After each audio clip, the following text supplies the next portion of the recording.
नमस्ते विद्यार्थियों, मैं राजेश कुमार आपका स्वागत करता हूं। लीजिए, आज के इस वीडियो में विसर्ग संधि को हम आगे बढ़ाते हैं और ये विसर्ग संधि का अंतिम वीडियो होगा। देखिए, बोर्ड के ऊपर एक छोटा सा नियम लिखा हुआ है कि विसर्ग से पहले आ है और विसर्ग से पहले ए है। दो स्वर हैं जिनके बाद में यदि विसर्ग आता है पहले शब्द के अंत में, ये परिस्थिति होती है और सामने वाले शब्द की शुरुआत क, प, फ या स इन चारों वर्णों में से किसी एक वर्ण से होती है तो संधि करने पर विसर्ग में कोई विकार नहीं आएगा, विसर्ग ज्यों का त्यों रह जाएगा। उदाहरण के तौर पर हम देखते हैं कि एक ध्वनि है ए की ध्वनि और उसके सामने आता है क, तो इसका बड़ा ही श्रेष्ठ उदाहरण जो कि परीक्षा की दृष्टि से और शब्द शुद्धि की दृष्टि से अपना एक अलग स्थान रखता है, मनः कामना।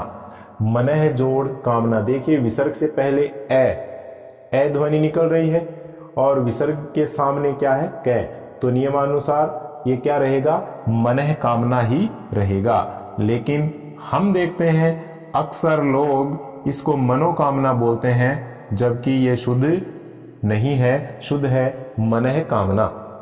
परीक्षा में भी कई बार पूछा जा चुका है और ये कंपटीशन में अपना अलग स्थान रखता है, तो इसको दिलो दिमाग में स्थायी रूप से बैठा लीजिए कि मनः जोड़ कामना बराबर मनोकामना नहीं अपितु मनः कामना होगा। ऐसे ही हम देखें तो अंतः जोड़ करण, इसी नियम का पालन करने वाला ये उदाहरण अंतः जोड़ करण बराबर अंतःकरण। विद्यार्थियों, इसका रूप होगा अंतःकरण। ऐसे ही हम देखें रजः जोड़ कण, रजः जोड़ कण, तो साथियों इसका रूप रहेगा ज्यों का त्यों रजः कण। अब देखिए, इन नियमों में हम देख रहे हैं कि विसर्ग है वह अपनी जगह नहीं छोड़ रहा है। इस नियम में, इनके साथ लगने वाले इस नियम में, इस परिस्थिति में विसर्ग अपनी जगह ज्यों का त्यों आ रहा है, उसका कोई रे, शय या अन्य कोई वर्ण नहीं बन रहा है, कोई विकार नहीं है। और अब देखें हम इसी का एक और उदाहरण देखें तो देखिए वयः धन क्रम, वयः जोड़ क्रम बराबर वयः क्रम।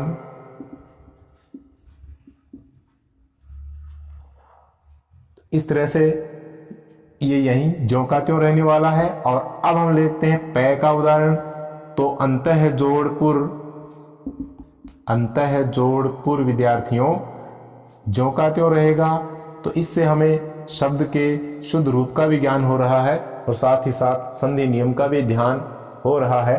ध्यान रखिए, अंतः जोड़ पुर बराबर अंतःपुर।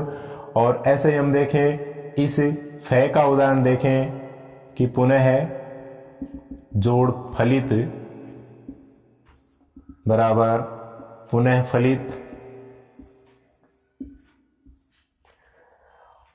और स का एक उदाहरण देखें तो विद्यार्थियों एक शब्द लेते हैं स्वांतः जोड़ सुखाए। ये देखिए यहाँ पर विसर्ग से पहले ए की ध्वनि है और उसके बाद में क, प, फ, स इन चारों में से कोई सा न कोई सा वर्ण आ रहा है, तो विसर्ग अपनी जगह ज्यों का त्यों है, यथावत है। स्वांतः सुखाए, स्वांतः सुखाए, स्वांतः सुखाए तुलसी रघुनाथ गाथा।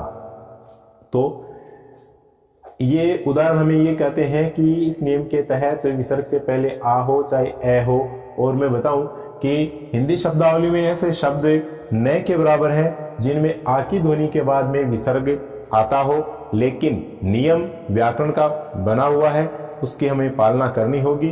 तो साथ ही साथ इसको भी हम ले रहे हैं, जबकि हमें अधिकांश उदाहरण इसी के मिलते हैं। इन सब में विसर्ग से पहले ए की ध्वनि आ रही है, तो ये इस नियम का पालन करने वाले उदाहरण है। इनको आप ध्यानपूर्वक उतार सकते हैं, लिख सकते हैं, दिलो दिमाग में बैठा सकते हैं।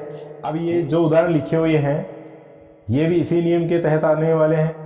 अब हम इनका विच्छेद करते हैं तो वही बड़ी आसानी से इनका विच्छेद हो सकता है कि केवल विसर्ग के आगे से इसको हम तोड़ेंगे और बाकी ज्यों का त्यों दो रूपों में लिख देंगे, दो शब्दों के रूप में लिख देंगे इनको।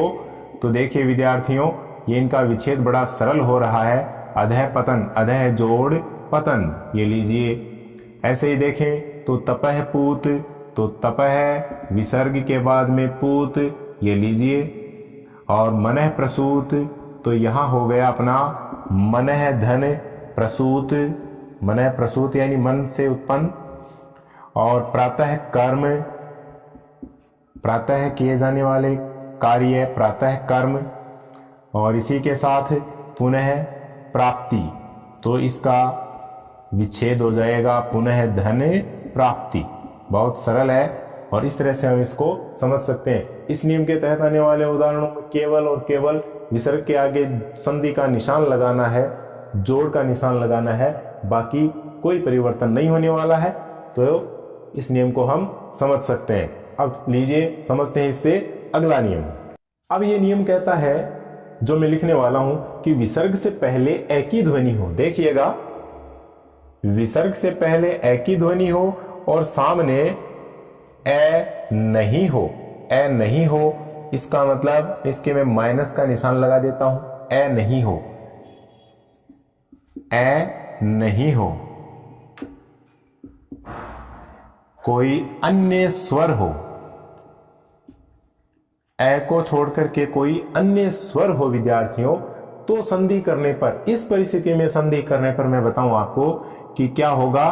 केवल और केवल विसर्ग का लोप, केवल और केवल विसर्ग का लोप होगा और बाकी शब्द ज्यों का त्यों रहेगा, कोई वर्ण विकार नहीं होगा, केवल विसर्ग अपनी जगह से हट जाएगा। देखते हैं कि अतः जोड़ एव, बहुत अच्छा उदाहरण है, बराबर हम पढ़ते हैं अतएव, इसलिए अतएव का अर्थ होता है इसलिए।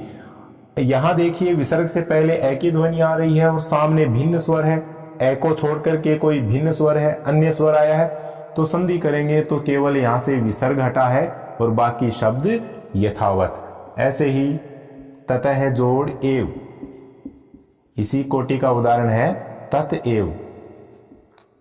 ये देखिए विद्यार्थियों, ततएव। और ऐसे हम देखें यश है धन इच्छा, यश की इच्छा बराबर क्या हो जाएगा, क्या करूं मैं इसका मुझे लिखना है यश इच्छा। कि यहां हम देख रहे हैं कि किस तरह से ये उदाहरण है, वो केवल विसर्ग का लोप कर रहे हैं और विसर्ग का लोप करने के बाद में ज्यों का त्यों रूप धारण कर रहे हैं। बोर्ड पे लिखे हुए विसर्ग संधि के इस अंतिम नियम की ओर हम ध्यान दें तो हमें काफी कुछ समझ में आएगा। देखिए यहां लिखा है कि विसर्ग से पहले ए, विसर्ग से पहले आ और सामने क या पै, इन वर्णों से शुरू होने वाला कोई शब्द हो तो संधि करते हैं, तो विसर्ग है उसकी जगह पर दंते स व्यंजन का आगमन होता है, यानी विसर्ग दंते स में परिवर्तित हो जाता है। कैसे, देखिए एक देखते हैं हम, पुरस्कार, पुरः है जोड़ कार, बन गया विद्यार्थियों पुरस्कार। ये देखिए विसर्ग से पहले ए की ध्वनि आ रही है, ए की ध्वनि विसर्ग से पहले और विसर्ग के सामने क्या है, कै, तो विसर्ग संधि करने पर किस में बदल गया, दंते स में बदल गया। ऐसे ही हम देखें वाचस्पति एक शब्द है, वाच है जोड़ पति बराबर वाचस्पति।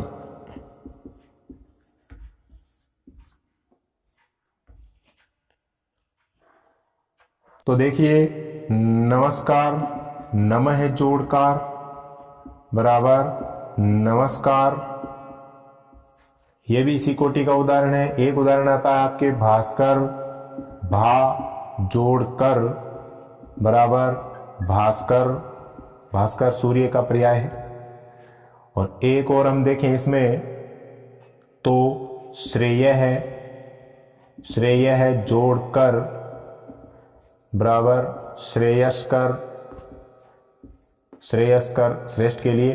तो इस तरह के उदाहरण है वो इस नियम में आते हैं। अब मैं बताऊं कि इसी वीडियो में हमने जो पहला नियम पढ़ा उसमें भी यही था कि विसर्ग से पहले ए हो, विसर्ग से पहले आ हो और सामने कै पै और फैस है। वहां 4 वर्ण थे, यहाँ 2 वर्ण है। आप देखना इसको पीछे जाके, यहाँ 2 वर्ण है, वहां 4 वर्ण थे। अब मैं बताऊं कि इसमें आपके मन में ऐसा प्रश्न चिन्ह लग सकता है कि नियम वही है, नियम वही है, लेकिन यहाँ पर स बन रहा है वहां स नहीं बन रहा है। तो ऐसा क्यों? ऐसा इसलिए कि ये कुछ एक उदाहरण है जो इस कोटि में इस नियम की पालना में आ जाते हैं और बाकी के उदाहरण है वो उस नियम में आते हैं।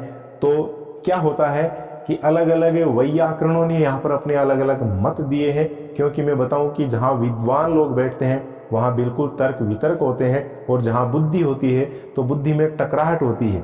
बुद्धि है वो तर्क की जननी होती है, बुद्धि में तर्क उपजते हैं। लेकिन ये दोनों ही बातें हैं वो व्याकरण में मान्य है। वहां क्या बताया गया है कि विसर्ग ज्यों का त्यों उस पहले नियम में, तो वहां विसर्ग ज्यों का त्यों का मतलब है कि वहां कुछ लोग ये मानते हैं कि जब कोई विकार नहीं होता है तो उसको हम संधि नहीं कह सकते, संयोग कह सकते हैं। लेकिन कुछ भी हो विद्यार्थियों, परीक्षा में यदि विच्छेद पूछे तो इस तरह से आपको विच्छेद करना है।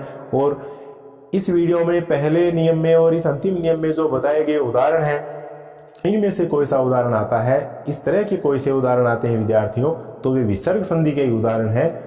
इसलिए आपको वहां पर भ्रमित न होकर के हमेशा सही की ओर चलना है। तो सही यही है कि इन उदाहरणों में क्या है, विसर्ग संधि है इस नियम के तहत, और उन उदाहरणों में भी क्या है, इसी नियम से मिलता जुलता नियम होने के कारण वहां पर क्या है, वहां भी विसर्ग संधि है, लेकिन वहां विसर्ग ज्यों का त्यों है। तो बात समझ में आ गई होगी। कहीं भी किसी तरह का मन में कोई कुंठा नहीं पालनी है और विस्तार देना है, क्योंकि बुद्धि में टकराहट होती है। तो साथ में मैं ये भी कहूँ कि ज्ञान भी है वो बांटने से बढ़ता है। तो सरस्वती के भंडार की बड़ी अपूर्व बात, ज्यों ज्यों खर्चे त्यों बढ़े, बिन खर्चे घट जात। तो इसको खर्चते रहिए, इसको बरतते रहिए, इसको लगातार इसका सदुपयोग करते रहिए। और इसके लिए सदुपयोग तभी होगा जब आप इस चैनल को सब्सक्राइब करेंगे और अपने साथियों में शेयर करेंगे, क्योंकि ज्ञान बांटने से बढ़ता है। तो ये कोई काम की बात है तो उसे हमें बांटना है, शेयर करना है, यही बांटना है। मिलते हैं अगले वीडियो में। धन्यवाद। जय हिंद, जय भारत।